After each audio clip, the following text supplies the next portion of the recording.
আসসালামু আলাইকুম রহমতুল্লাহি ওয়া বারাকাতুহু।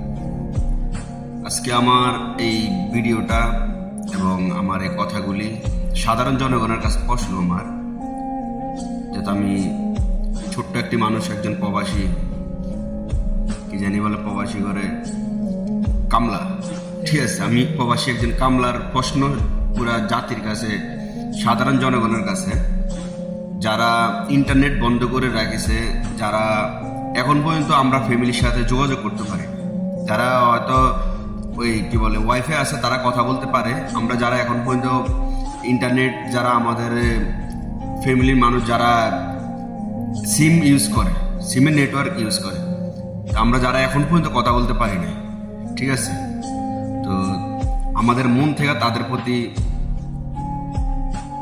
অভিশাপ রয়ে গেল। আর যেই কারণে আমি ভয়েস ভিডিওতে আসলাম, যদিও ভিডিওটা একটু বড়, সবাই প্লিজ শুনবেন কথাগুলো, মন চাইলে দেখবেন, না মন চাইলে অ্যাভয়েড করবেন, কোনো সমস্যা নেই, কেউ ব্যাড কমেন্ট করবেন না। আমার প্রশ্নটা হলো, আজকে দেশের অনেক ক্ষয়ক্ষতি হয়ে গেছে, এগুলি আমার মনে হয় বেশিরভাগে ছাত্রলীগের ছেলেপেলেরাই করছে। যাক, ওই প্রসঙ্গে আমি নাই গেলাম।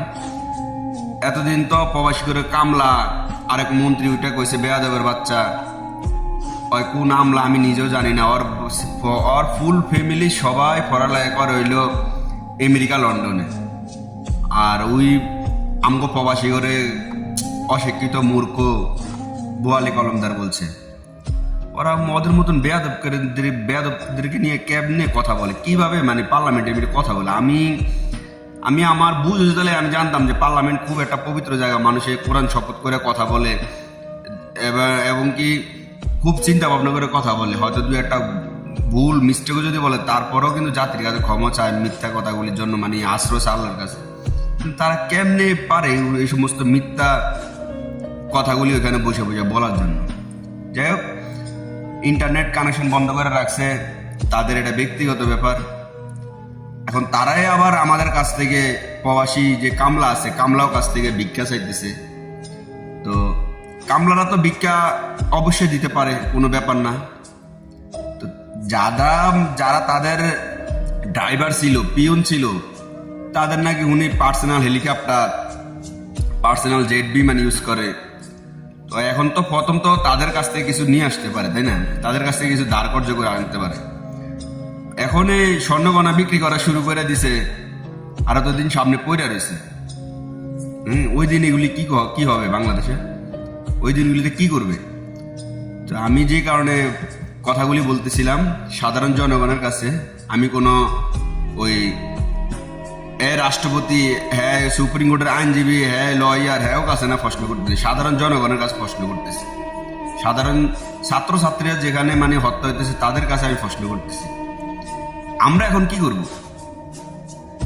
তারা আমাদেরকে বলতেছে দেশ ডাউন হয়ে যেতেছে, দেশের উন্নতির জন্য, দেশের উন্নয়নের জন্য, ব্যাংকে রেমিটেন্স পাঠানোর জন্য। ওকে ফাইন, ব্যাংকে পাঠাইলাম, কিন্তু তারা তো ব্যাংক তো খুলতেছে না, তাদের পুরা ব্যাংক দেউলি হয়ে গেছে। এখন কি তারা চাইতেছে যে মানে আমরা যে একটা অর্থ পাঠাবো, আমাদের অর্থগুলিও মানে তারা খায় ফেলাকে, তো মানে তারা কি বুঝাতে চাইতেছে?